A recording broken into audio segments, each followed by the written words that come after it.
우리가 속한 대한예수교 장로회 합동 측 우리 교회는 세례받은 신자에게 물세례를 베풉니다. 세례란 내가 그전에는 내가 내 삶의 주인이었고 죄의 소욕의 인도를 받았던 세상 사람이었지만 이제 내가 죽고 예수가 내 안에 산다는 것을 고백하고 성도들 앞에서 신자들 앞에서 우리 교회의 한 지체가 되겠다고 고백하는 거룩한 예식입니다. 그런데 이 세례 예식에 있어서만큼은 침례교가 굉장히 역동적입니다. 침례교는 이제 예수를 믿기로 한 신자에게 물에다 담갔다가 일으킵니다. 그걸 이제 침례라고 합니다. 우리는 그래서 물세례를 장로교는 베풀지만 침례교는 탕 안에서 물 속에 이렇게 담갔다 뺍니다. 그러니까 죽었다가 산다는 것을 의미하는 것이죠. 물 속의 세계는 죽음의 세계 아니겠습니까? 그러나 이제 일으킬 때 사는 거죠. 그래서 제가 볼 땐 이 세례에 있어서만큼 침례는 굉장히 역동적이고 평생 잊지 못할 것 같습니다. 그렇지 않습니까? 그래서 굉장히 역동적이죠. 그래서 우리 수련회 같은 데 가서는 사실 침례해도 됩니다. 그래서 우리가 장로교회지만은 굉장히 기억할 수 있고 역동적인 시간이라고 생각합니다. 죽었다가 다시 사는 거죠. 내가 예수 믿기 전의 삶은 이제 저 수중으로 묻고 다시 이제 부활한다, 일으킴 받았다, 구원 받았다 이런 뜻 아니겠습니까? 제가 오래전에 이제 융의 심리학적 융의 분석 심리 이론을 근거로 해서 꿈을 분석하는 일을 한번 받아본 적이 있습니다.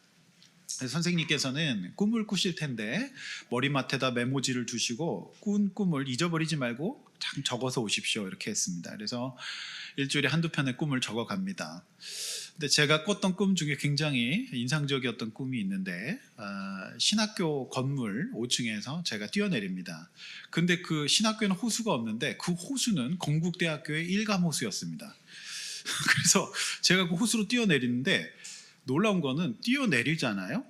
그래서 빠져 죽어야 되는데 호숫가에 벤치에 수많은 사람들이 쏜살같이 달려와서 저를 다 건지는 거예요.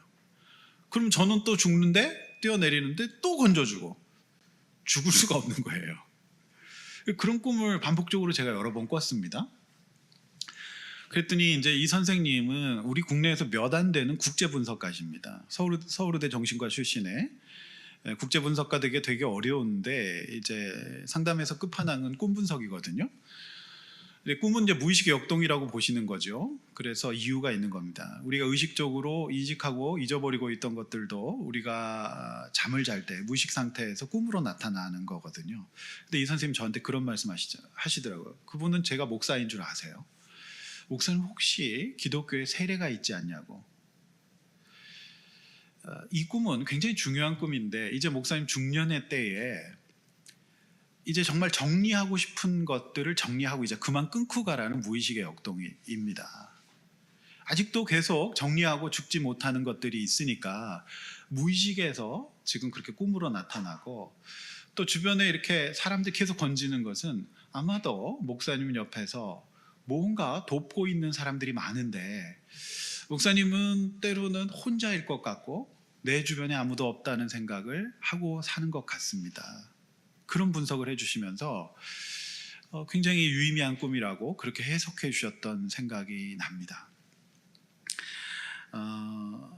여러분 죽음은 참 쉽지 않죠. 어려운 일이고 우리는 힘들 때 죽을 것 같다는 말을 합니다. 그러나 죽음에는 역설이 있어요. 그래서 없어도 되는 것, 죽어도 되는 것, 아니 죽어야만 하는 것을 우리가 끝까지 붙들고 있기 때문에 정말 죽을 것처럼 힘든 삶을 우리가 살게 된다라고 하는 것이죠. 그래서 기독교에는 부활이 있습니다. 부활은 죽음이 없으면 존재할 수 없는 겁니다. 역설이라고 하는 것의 이 사전적 의미는 언뜻 보면 진리가 아는 모순 같으나 사실은 그 속에 진리가 있다는 것을 믿는 것이 바로 역설의 사전적인 뜻입니다. 죽음은 힘든 것이지만 그 너머에 진리가 있는 겁니다. 그래서 부활의 예수 그리스도의 부활과 우리의 영혼의 부활을 믿는 우리로서는 이 죽음과 같은 상황 속에 역설, 즉 우리가 보지 못하는 진리가 있다는 것을 믿어야 하는 것이죠. 이것이 오늘 본문이 주는 또 귀한 메시지입니다. 야곱이 이 야곱일 때에는요, 본인이 소중하게 여겼던 것들, 목숨처럼 여겼던 것들, 이런 것들 때문에 결코 죽는 법이 없습니다. 야곱 때에는 어떻게든지 자기가 삽니다. 그런데 이스라엘이 되어서는 좀 달라집니다. 그 안에 하나님이 사십니다. 그리고 그가 너무너무 소중하게 여겼고 없으면 죽을 것처럼 여겼던 것들을 이제 내려놓기 시작합니다. 이제 신자의 삶에서도 죽음의 역설이 없이는 완전한 이스라엘이 되기가 어렵다라고 하는 것을 보여주고 있는 것이죠. 오늘 저는 죽음의 역설이라고 하는 제목의 말씀을 준비했는데, 이 말씀이 주는 두 가지 의미 함께 살펴보려고 합니다. 본론 첫 번째, 베노니가 아니라 베냐민으로 가는 것이 이제 역설입니다. 자, 16절에서 21절 말씀이죠. 여러분 성경 잘 보시면서 말씀을 따라오시길 바랍니다. 자, 16절, 그들이 베델에서 길을 떠나 에브라스에 이르기까지 얼마간 거리를 둔 곳에서 라헬이 해산하게 되어서 심히 고생했다. 야곱 일행이 베델에서 길을 떠납니다. 그 베델에서 우리 하나님을 만났습니다. 절대절명의 위기 가운데에서 하나님을 만나서 용기와 위로를 얻고 정신을 차린 야곱입니다. 그래서 그가 이제 남은 길, 헤브론, 아버지가 계시는 곳, 그곳으로 더 내려가야 합니다. 그곳으로 길을 떠났습니다.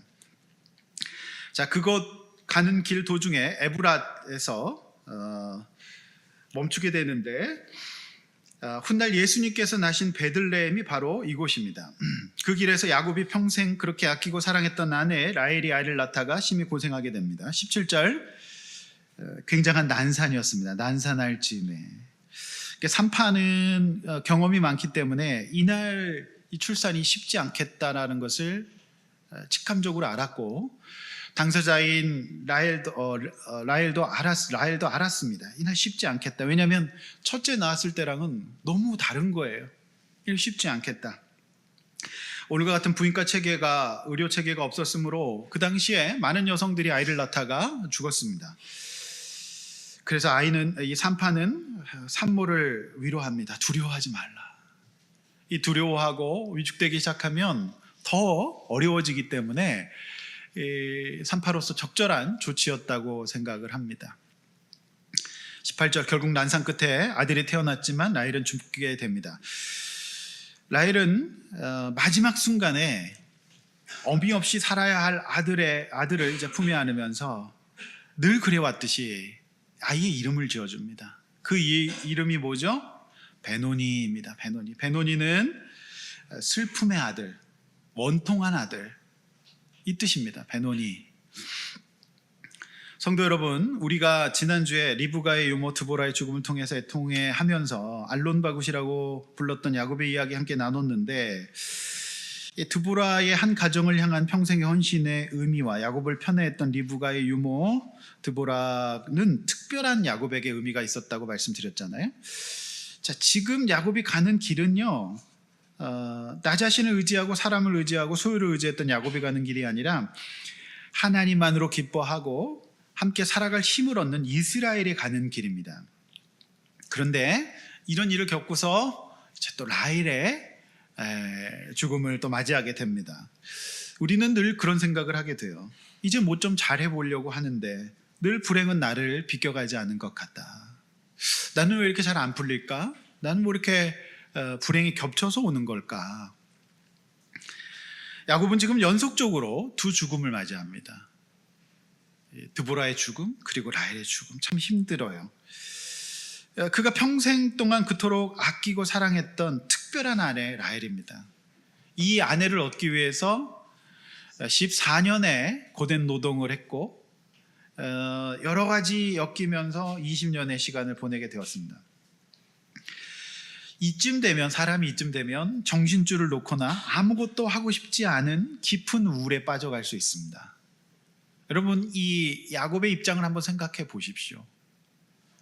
너무너무 힘든 상황이고 아무도 만나고 싶지 않고 그냥 방 안에서 있고 싶은 그런 상황, 우울이 충분히 올 만한 참 힘든 상황입니다. 사실 그녀의 아내 라헬은 참 많은 것을 가졌던 사람이었던 것 같아요. 라헬을 생각해 보십시오. 라헬은 당대 최고의 미모를 갖고 있었어요. 그리고 그녀를 너무너무 사랑해주는 남편도 있었습니다. 예뻤고 또 남편도 있었습니다. 사랑해준 남편. 그러나 그녀의 삶을 잘 생각해 보면 평생을 시기와 질투의 마음으로 살았던 것 같습니다. 언니가 먼저 아이를 줄줄 낳는 것을 보면서 살 수가 없었습니다. 그래서 남편을 괴롭혔고 시달리던 남편은 내가 하나님이냐며 그녀와 다투기도 했지요. 결국 하나님께서 아들을 주셨어요. 그래서 그 아들의 이름 역시 그녀가 짓는데 이름의 뜻은 원모어 하나 더 였습니다. 요셉이었죠. 그러니까 이 무언가를 얻어도 자신의 목마름이 채워지지 않는다는 것을 스스로 드러내는 이름이었어요. 그러니까 이 라헬은 받아도 채워지지 않는. 그러니까 사실 많은 것을 받았어요. 너무 예뻤고 너무 능력 있는 남편도 있었습니다. 그리고 아들도 낳았지만은 안 채워져요. 목말라요. 그렇게 얘기했던 것이죠. 라헬은 참으로 많은 것을 가졌으면서도 늘 어떻게 생각했냐면 없는 것에 집착했어요. 주신 것보다 없는 것. 그리고 내가 없는 것을 가지고 있는 사람들과 시기하며 지옥을 살았던 사람입니다. 이게 참 어리석죠. 여러분, 이 라헬이 가지고 있었던 것들 중에 무엇이 좀 부럽습니까? 이 우리 성도님들은 그녀의 미모가 나는 다 없어도 한번 예뻐봤으면 좋겠다 생각해 보신 적 있지 않습니까? 남성분들도 난 참 정말 이렇게 장동건처럼 한번 생겨봤으면 참 좋겠다. 그녀는 영적으로도 친정을 떠나올 때 아버지의 그 드라빔을 훔쳐 나와서 숨겨서 묻기 전까지 갖고 있었던 그런 사람이었어요. 그러니까 참 그 라헬의 인생이 안타깝습니다. 이 라헬은 이제 좀 살만한데, 이제 모든 인생 고비 넘겼는데 이제 좀 그냥 잘 살았으면 좋겠는데 죽어야 되는 자신이 힘들고요. 그리고 엄마 없는 하늘 아래서 살아야 될 이 아들이 참 슬펐습니다. 그래서 그녀의 이름, 사실 이 베논이라고 하는 것은 아들의 이름이었지만 어쩌면 자신의 이름이었는지도 몰라요. 원모 요셉과 베논이 참 힘들고 그리고 슬프고, 근데 그럴 만한 이유가 전혀 없어요. 가진 것이 너무 많았는데도 없는 것을 생각하는 이 구조를 가지고 있는 특별한 여인이었습니다. 그러니까 이 여인은 저는 이렇게 생각해요. 아름답지만 슬펐던 여인. 근데 참 아름다운데 슬프면은 참 그 부성애를 불러일으키죠. 여러분, 그래서 여성 동지들이 그 아름다운 여성이 울면 남자들은 그냥 넘어갑니다.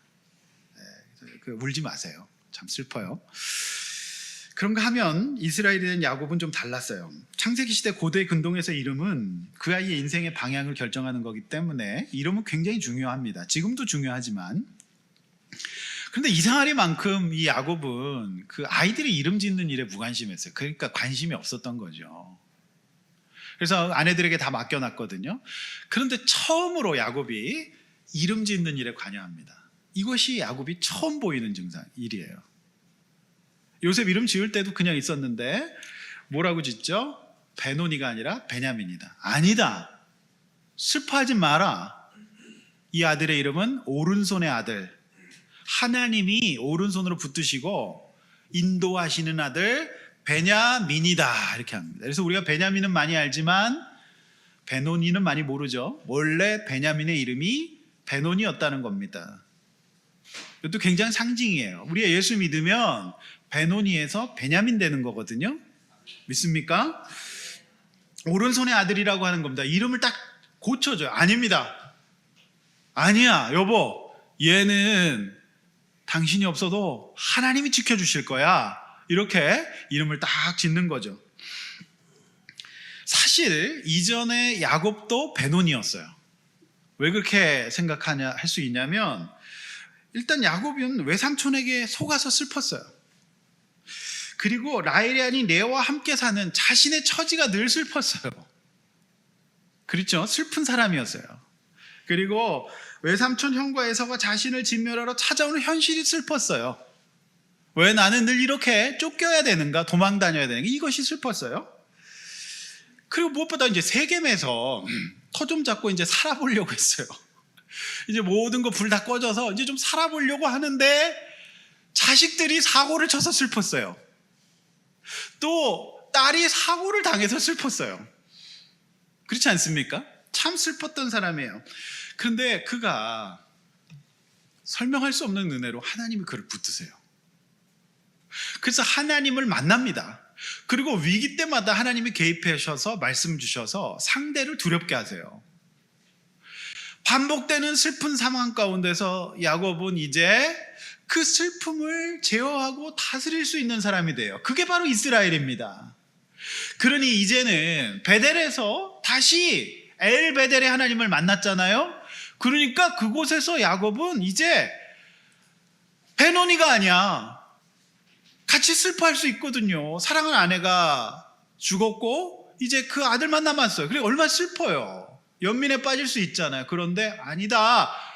베냐민이다. 왜? 하나님 때문에 베냐민 될 수 있다. 이렇게 고백하는 것입니다. 할렐루야. 슬플 만한 사건이 연달아 생기는 과정 속에서 견딜 만한 힘이 생겼어요. 뭐 때문에? 믿음으로. 왜 그렇습니까? 지난주에 주셨던 말씀 창세기 35장 11절 하나님이 그에게 이르시되 나는 전능한 하나님이라 생육하고 번성하라 백성들의 총회가 내게서 나오고 내 허리에서 나오리. 이게 뭐예요? 하나님 그래 우리 자녀들 총회로 만드실 거야. 하나님이 함께 계신다. 그러니 베노니는 어울리지 않는다. 그 말씀 딱 붙들고 이러한 이름을 바꿨던 겁니다. 이름을 바꿔도 이렇게 바꿔야 되는 것이죠.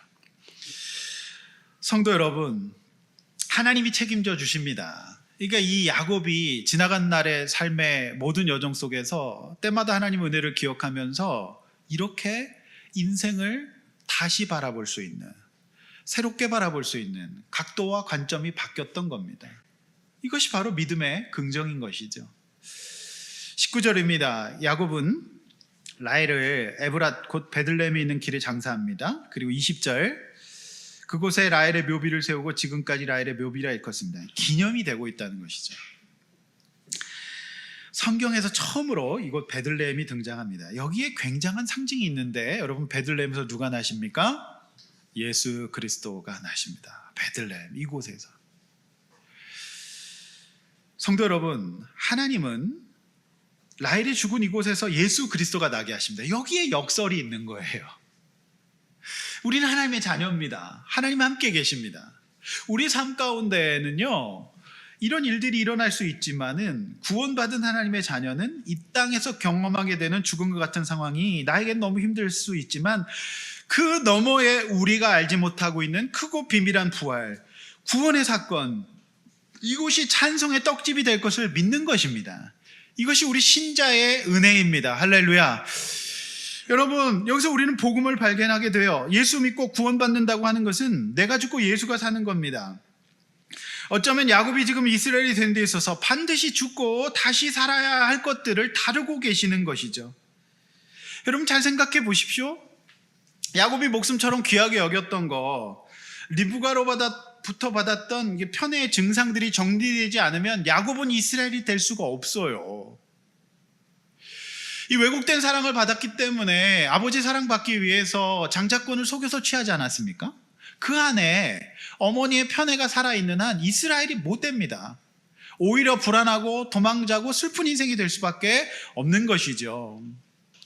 그리고 무엇보다도 그녀가 너무너무 사랑했던 누굽니까? 아내 라헬. 그녀를 얻기 위해서, 그녀를 소유하기 위해서 얼마나 많은 시간을 허비하고 막상 얻었지만 싸우다가 볼일 다 봤어요. 그러니까 여러분, 그가 봤을 때에는 그 인생에서 굉장히 소중하고 중요한 인생의 목적이었지만 하나님께서는 그들을 데려가심으로 말미암아서 야곱을 이스라엘 되게 하시고 찬양이 없었던 그를 찬양 있게 하시는 이런 일들을 해 가시고, 이제 본문 끝에서 다루겠지만 어떤 일이 일어나죠? 이제 그 아버지가 먼저 가게 됩니다. 그러니까 아버지는 이제 사랑받지 못했던 아버지잖아요. 그러니까 그를 이제 보내드리게 되면서 이제 야곱의 인생에서 굉장히 중요한 역할을 했던 세 분, 이 죽음 속에는 역설이 있는 겁니다. 야곱이 이스라엘이 되고 그가 진짜 하나님 앞에서 슬픈 인생이 아니라 하나님의 오른손으로 함께 붙들고 자립할 수 있는 존재로 살아가도록 인도하시는 하나님의 섭리가 있는 것이죠. 할렐루야. 성도 여러분, 우리의 삶 가운데는요 참 힘들고 슬픈 일이 있을 수 있어요. 그러나 우리는 불신자가 아니지 않습니까? 하나님의 자녀예요. 하나님의 자녀인 저와 여러분들 가운데는 반드시 그곳에서 우리가 알지 못하는 부활이 있을 겁니다. 그곳에는 하나님의 역사가 있을 겁니다. 그곳에서 하나님의 은혜가 있을 겁니다. 여러분 믿으시길 바랍니다. 그래서 그 믿음의 눈으로 베노니가 아니라 베냐민으로 부를 수 있기를 원합니다. 그것이 저와 여러분들에게 주는, 오늘 본문이 주는 역설이에요. 복음이에요. 절대 죽지 않을 겁니다. 절대 우리는 그 죽음의 슬픔에서 머무를 수 없는 존재다라고 하는 것이 오늘 본문이 주는 첫 번째 귀한 교훈인 것이죠. 두 번째, 22절에서 29절, 분노가 아니라 인내로 가는 역설이 있습니다. 21절, 야곱이 다시 길을 떠나 에델 망대를 지나 장막을 칩니다. 여러분 여기서 저는 다시 길을 떠나 한번 이쪽을 거보시면 참 이게 참 짜네요. 그런데 여러분 누가 길을 다시 떠납니까? 여러분 야곱은 절대 못 떠납니다. 야곱은 당장 예배부터 접을 겁니다. 못 살 겁니다. 방 안에 있을 겁니다. 여러분 야곱은 길을 못 떠납니다. 베노니는 못 떠나는 거예요. 그런데 이스라엘이 길을 떠납니다. 참 정말 힘든 길 아닙니까? 베델에서 하나님 만나 살아보겠다고 믿음의 길을 갔는데 겹쳐서 또 이런 일이 오는 걸 보면서 야곱이라면 못 떠납니다. 후퇴할 겁니다. 그런데 이스라엘은 길을 떠납니다. 그럼 저는 여기서 참 그 마음에 감동이 있더라고요. 이 길은 어떤 길일까? 이 길을 가는 이스라엘의 마음은 어떤 건가요? 여러분 야곱은 못 가요. 이스라엘은 갑니다. 할렐루야. 그래서 이스라엘이 그 땅에서 이제 또 걸어갑니다. 그리고 에델 망대를 지나서 장막을 점점 더 이제 헤브론으로 가까워집니다. 여러분 여기서 장막을 치어요. 장막은 텐트 아니겠습니까? 텐트. 여러분 캠핑해 보신 분들 알 거예요. 일이 얼마나 많은지 모릅니다. 캠핑 모르는 분들은 도대체 좋은 집 놔두고 여기서 이 개고생을 왜 하느냐 그러는데요. 그것도 정신에너지가 있어야 하는 일이에요. 거기 장막을 칩니다. 이때 텐트는요 정말 일이 많은 군대 텐트보다 더 심한 텐트예요. 일이 얼마나 많아요. 그런데 거기다 장막 치고 또 삽니다. 밥합니다. 먹입니다. 설거지합니다. 살아가는 거예요. 그래서 저는 이게 참 짠하게 느껴지더라고요. 그 마음은 어떤 마음이었을까? 이제 다 그만두고 싶고 접고 싶고 충분히 그럴 만한 상황 속에서도 길을 걸어가요. 그게 이스라엘이에요. 왜요? 하나님께서 함께 하시고 부활을 경험케 하실 것을 믿기 때문이죠. 헤브론까지는 아직 길이 남아있어요. 22절 참 그런데 22절을 한번 같이 읽어보겠습니다. 다시 한번 시작. 이스라엘이 그 땅에 거주할 때에 르우벤이 가서 그의 아버지의 첫 빌하와 동침함에 이스라엘이 이를 들었더라. 야곱의 아들은 12이라. 그럼 제가 아까 이제 여기 야곱의 아들 12이가 분리가 되어 있는데 같은 구절입니다. 굉장히 이것도 해석상 유의미한 본문입니다.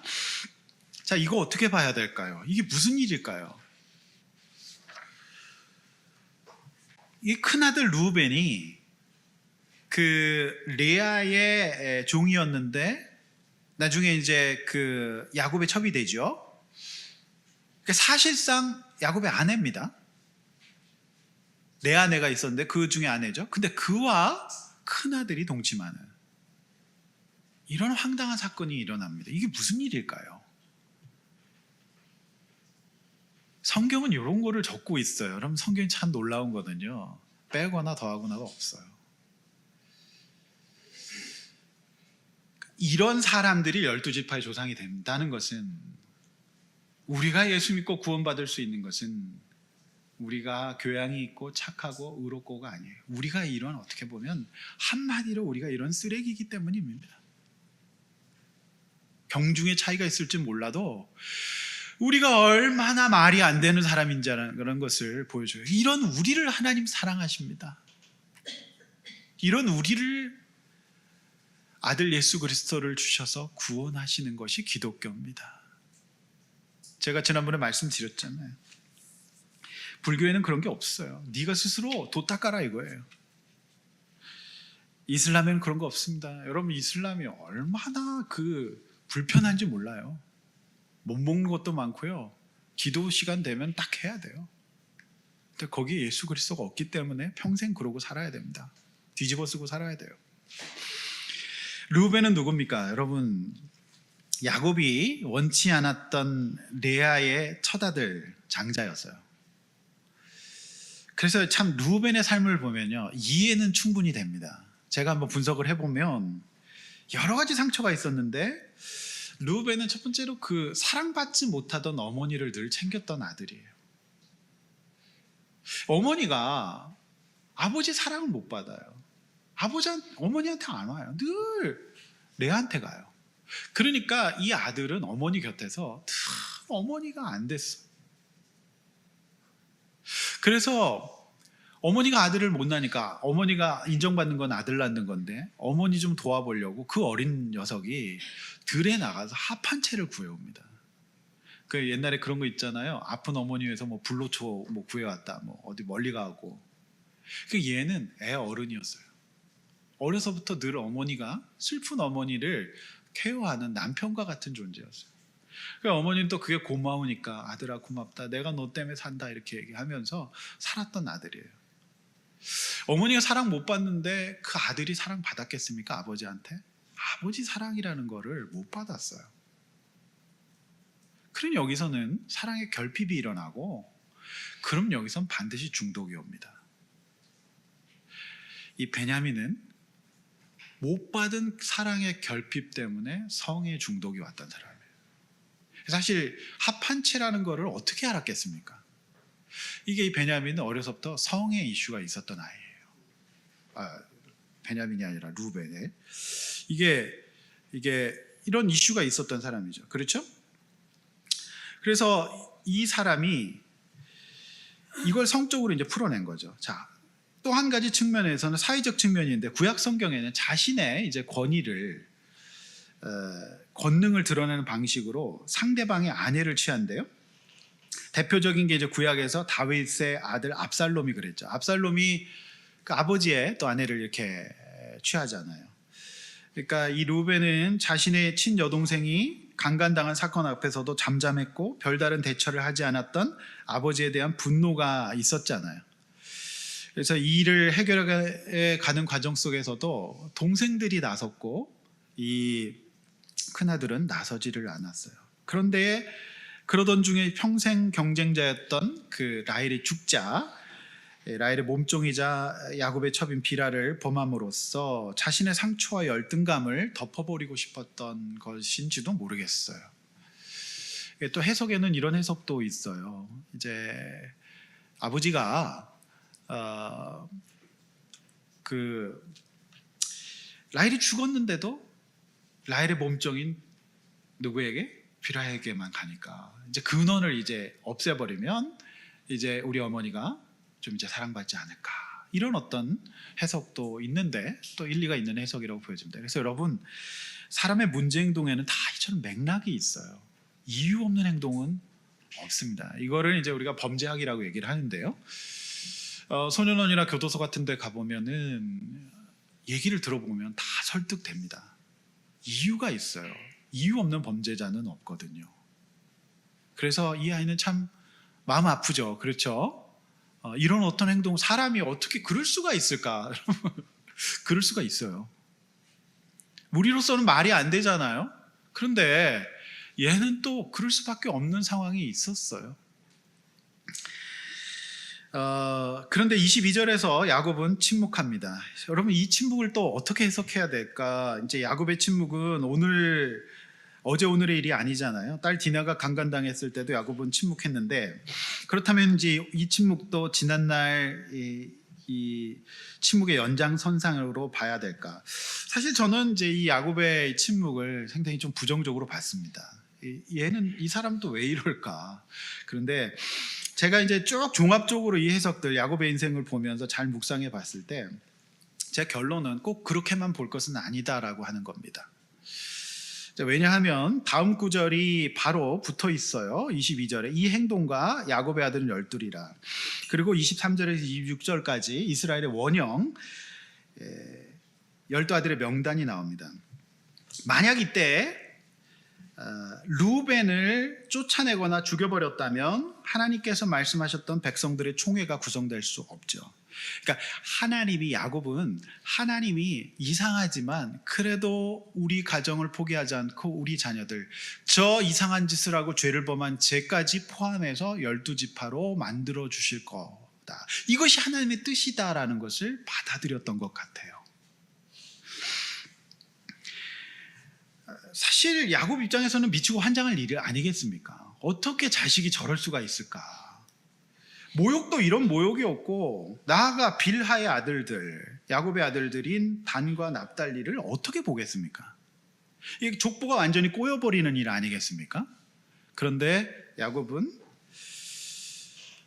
침묵해요. 만약 이때 몹쓸 짓을 한 르우벤을 처단했다면 그것은, 잘 들으십시오, 야곱의 분노가 될 겁니다. 그러나 그럼에도 불구하고 자신과 같은 비루한 죄인을 지금까지 인도해 오셨고, 이스라엘의 원형을 만들 수 있도록 세워주시고, 그리고 오직 하나님의 은혜만을 자랑하는 일에 쓰임받게 하신 일에 순종한다면 그것은 이스라엘의 인내가 되는 건데요. 드보라가 죽고 라헬도 죽어가는 상황 속에 엎친 데 덮친 격으로 큰아들 르우벤이 이런 행동을 하는 상황 속에서 여러분, 이전의 야곱은 절대로 못 참습니다. 야곱은 인내하는 사람이 아니에요. 취하는 사람입니다. 절대로 못 참아요. 나나나 병에 걸려서 자고 있는 가족들 깨워서 강 건너기 했던 사람 아닙니까?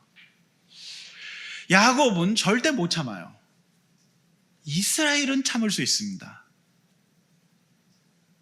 야곱은 인내할 수 없습니다. 야곱은 나밖에 없거든요. 상황밖에 없거든요. 근데 이스라엘은 그 안에 하나님이 계시고 하나님의 약속의 말씀 하나 믿고 인내하는 거예요. 이스라엘만 인내할 수 있고 이스라엘만 걸어갈 수 있습니다. 이것이 오늘 본문이 저 여러분들에게 주는 너무너무 귀한 메시지예요. 성도 여러분, 야곱은 못 참아요. 못 견뎌요. 우울해서 못 벗어납니다. 그런데 이스라엘은요, 하나님이 위기 때마다 만나주셨고 인도하셨고 지금까지 역사하셨고 이런 자식들을 이끌어 가 주셨다는 것을 믿기 때문에 인내했어요. 이스라엘만 인내할 수 있는 겁니다. 그래서 여러분, 22절에 제가 아까 이 성경 봉독을 하면서 다시 밑줄을 한번 걷는데요, 첫 피로와 동침함에 누가 이를 들었습니까? 네, 이스라엘이 들을 수 있는 거예요. 야곱은 쳐죽입니다. 그렇지 않습니까? 이스라엘이 들었습니다. 여러분, 우리가 여러 가지 소식들을 듣게 되는데 야곱이 듣는 것과 이스라엘이 듣는 것은 이렇게 차이가 납니다. 너무너무 중요한 것 같아요. 더군다나 이 사건은 좀 달라요. 전의 사건과. 이 디나 사건 같은 경우에는 강제성이 있는 성폭행이었습니다. 그런데 성경에서 강제성이 보이지 않아요. 한마디로 얘기해서 이 큰아들과 이 빌하가 화관을 한 걸로 보여요. 강제성이 보이지 않아요. 그렇지 않습니까? 그러니까 사실 이 상황은 다 큰 사람들이 행동이기 때문에 이거를 가지고 할 수 있는 것은 인내밖에 없어요. 아니, 인내 아니면 안 되는 상황으로 보입니다. 만약에 이때 이스라엘로 듣지 않으면 가정을 다 깰 수밖에 없는 거겠죠. 살 수가 없는 겁니다. 그래서 여러분, 인내라고 하는 것은요, 우리 신앙생활, 우리 인생에서 특별히 구원에 있어서는 없어서는 안 되는 소중한 성령의 열매예요. 여러분, 성경 마태복음 10장 22절, 누가복음 21장 19절, 로마서 8장 25절 함께 한번 앞에 보면서 읽어보겠습니다. 시작. 또 너희가 내 이름으로 말미암아 모든 사람에게 미움을 받을 것이나 끝까지 견디는 자는 구원을 얻으리라. 너희의 인내로 너희 영혼을 얻으리라. 만일 우리가 보지 못하는 것을 바라면 참음으로 기다릴지니라. 네, 보세요. 이거 보시면은 미움을 받을 것이나 견디는 거. 이게 참 우리가 감정에 부정정서가 올라올 때 인내하는 게 참 어렵잖아요. 그리고 우리가 누구를 구원하는 데 있어서는 반드시 인내가 필요하다. 그리고 보지 못하는 것에 믿음 생활에서는 인내라고 하는 것이 없이는 이룰 수가 없다. 진리 아닙니까? 근데 사실은 믿음 생활 떠나서 여러분, 우리가 인내라고 하는 것이 없이는 성장은 없어요. 여러분, 살을 빼려면 반드시 참아야 합니다. 여러분, 돈을 모으고 부자가 되려면 쓰고 싶은 거 반드시 참아야 돼요. 뭘 합격을 하려면 인내하고 공부를 해야 합격이 되죠. 인내 없이는 아무것도 이룰 수 없는 거예요. 그런데 여러분, 야곱이요, 이때 저는 인내라고 보는 게 49장 3절 4절 뒤에 이제 우리가 보겠지만 한번 또 미리 읽어보겠습니다. 앞에 보시면서 시작. 루벤아, 너는 내 장자요 내 능력이요 내 기력의 시작이라. 위풍이 월등하고 권능이 탁월하다마는 물의 끓음 같았은즉 너는 탁월하지 못하리니 내가 아버지의 침상에 올라 더럽혔음이로다. 그가 내 침상에 올랐었도다. 여러분, 이 말씀은 이제 야곱이 마지막 인생을 정리하면서 자녀들에게 유언했고 축복했던 내용입니다. 무슨 말이냐? 야곱이 몰라서 바보처럼 꿀먹은 벙어리처럼 했던 게 아니라 지금 오히려 현실적으로 지금 하나님이 이렇게 이들을 세우시겠다고 했어요. 이들을 통해서 12명의 원형, 그래서 이 12지파가 돼서 예수 그리스도가 오시게 되는 거거든요. 야곱은 지금 사실 미치고 환장할 노릇입니다. 다 쳐 죽이고 싶었을 겁니다. 다 깨버리고 싶었을 겁니다. 그런데 구원을 위해서 하나님의 뜻을, 하나님께서 일해 가신다는 것을 받아들이고 믿었기 때문에 지금 그는 이 심판을 유예했던 거예요. 더군다나 지금 상처 덩어리가 되어서 정신 못 차리고 날뛰고 있는 루벤에게 말해봤자 불에 기름을 끼얹는 거예요. 얘는 지금 말해도 안 듣습니다. 이런 행동을 하는 아이에게 무슨 말을 하겠습니까? 지금은 인내밖에 없는 거예요. 근데 참 믿음이 있어야 인내할 때와 말할 때에 대한 분별력이 생겨요. 이거 없으면 얘 쳐 죽입니다. 너무너무 이게 깊은 말씀인데요. 야곱은요, 이때를 알았고, 그리고 바보처럼 그냥 당했던 게 아니라 기억하고 있었어요. 나중에 알아들을 수 있을 때, 얘기할 만할 때, 그때 했던 거예요. 그래서 이렇게 얘기해요. 권능이 탁월해요. 월등해요. 그렇지만 너는 물에 끓은것 같다. 그래서 네 옆에 있는 사람들은 데일 것이다. 그래서 너는 내 아버지의 침상에 올랐다. 야곱은 호구 노릇한 게 아니에요. 이걸 믿음의 인내라고 얘기합니다. 그래서 나중에 이 루벤 지파에서는요, 결국 장자권을 잃어버리고 그의 후손에서는 어떤 사사도 왕도 예언자도 나오지 않게 된다라고 하는 거예요. 이스라엘은 인내했던 겁니다. 그래서 믿음의 눈으로 바라보고 하나님께서 얘들이 스스로 깨달아 알 수 있을 때까지 얘들을 다뤄가실 것을 믿었던 것 같아요. 참 이게 놀라운 말씀인데, 여러분, 참는다는 건 너무너무 어려운 일이에요.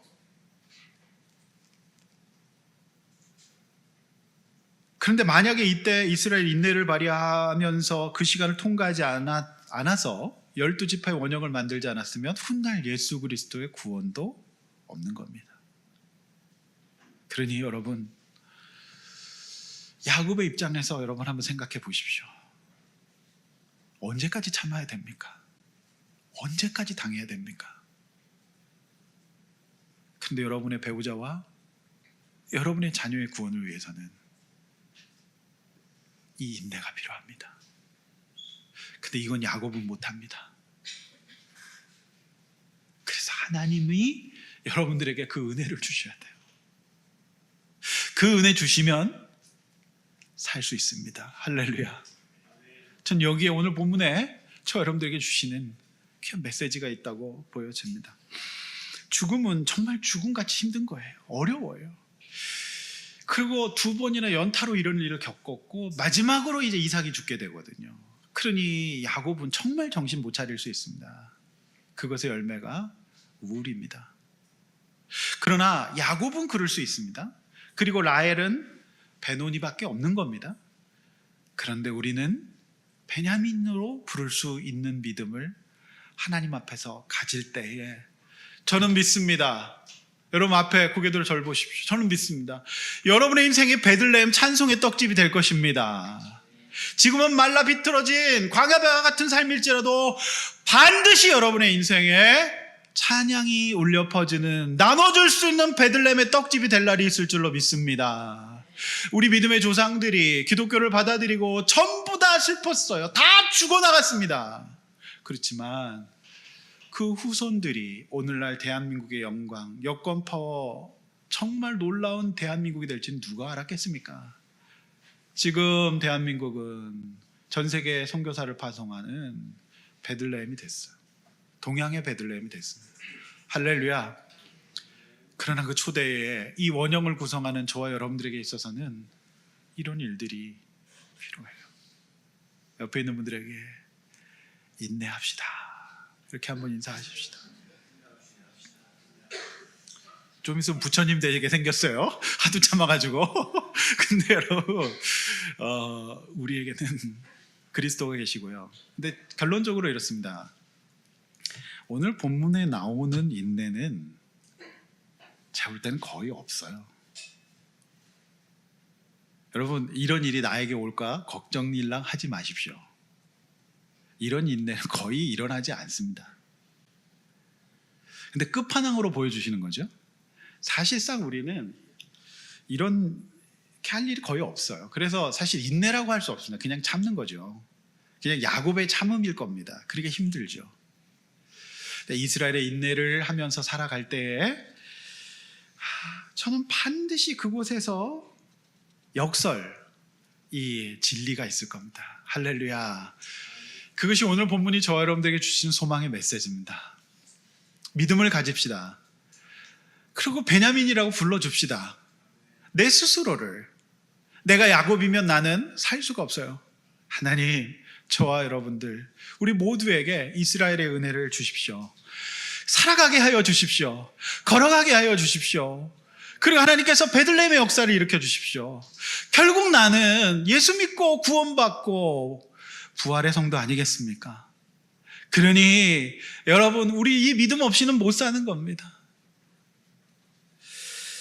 27절, 결국 야곱이 아버지가 계신 헤브론에 도착해서 형과 함께 아버지의 장례를 치르게 됩니다. 그런데 여러분, 참 놀라운 거는 이 이삭이 야곱과 헤어져서 무려 40-50년, 거의 50년을 더 사십니다. 그러니 여러분, 제가 볼 때는 이제 세상이 점점 더 창세기의 시대로 돌아갈지도 몰라요. 굉장히 오래 삽니다. 그리고 야곱도 굉장히 오래 살아요. 그러니 하나님께서 이제 종합적으로 정리하면 이 역설이 있는 겁니다. 죽음의 역설. 어머니 유모, 어머니의 사망, 그리고 사랑했던 라헬의 사망, 그리고 마지막 아버지의 사망을 통해서 이제 야곱은 자립된 존재로 모든 그 안에 그에게 모든 특별히 부정적 영향을 미쳤던 것들을 정리하고 이제 서서 인내하며 살아가면서 12자손의 성장을 지켜보고 유언하고 예언하면서 이제 요셉의 시대를 열어가게 되는 겁니다. 여러분은 지금 어디 서 계십니까? 여러분에게 지금 필요한 것은 무엇입니까? 믿음 아니겠습니까? 할렐루야. 믿음으로 베냐민으로 외치시길 바랍니다. 내 스스로 나는 베노니가 아니고 베냐민이야. 따라서 해봅시다. 나는 베냐민이다. 나는 베냐민이다. 믿으십시오. 그리고 어렵지만 힘들지만 은혜로 이스라엘로 상황을 바라보시며 인내하며 가면 반드시 살아날 겁니다. 여러분 자녀가 살아날 겁니다. 여러분 인생이 반드시 살아날 겁니다. 그를 믿는 우리 성도님들 되시기를 주의 이름으로 축원합니다. 이렇게 한번 나눠보시죠. 슬프고 힘든 상황에서 베논이라 하지 않고 베냐민으로 외칩시다. 물의 끓음 같은 루벤이 아니라 믿음으로 인내하는 이스라엘, 야곱이 아니라 이스라엘이 되십시오. 여러분 이 시선 가지신 분들은 애 낳으시면 스라엘로 지으십시오. 이스라엘. 이 시간에 우리 찬양하고 기도함으로 우리 하나님 앞에 예배 마치겠습니다. 왜 나를 깊은 어둠 속에 홀로 두시는지 어두운 밤은 왜 그리 길었는지 나를 고독하게 나를 낮아지게 세상 어디도 기댈 곳이 없게 하셨네.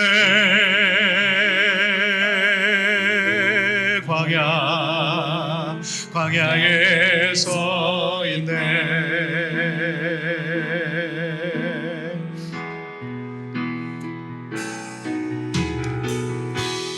주님만 내 도움이 되시고 주님만 내 빛이 되시는 주님만 내 친구 되시는 광야 주님 손 놓고는 단 하루도 살 수 없는 곳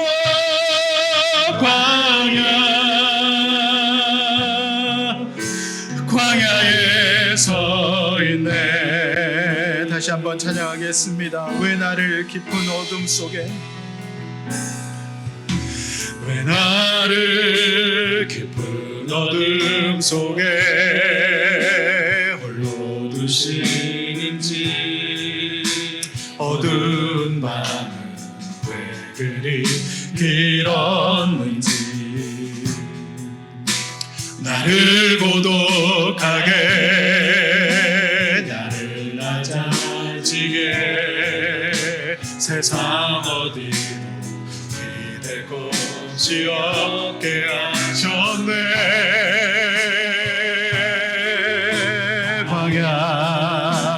광야에 서 있네.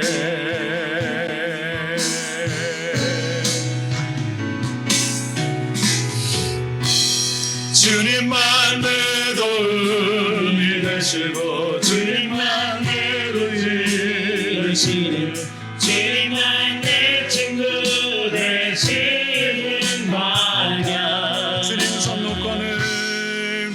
손 놓고는 정말로 살 수 없는 곳 광야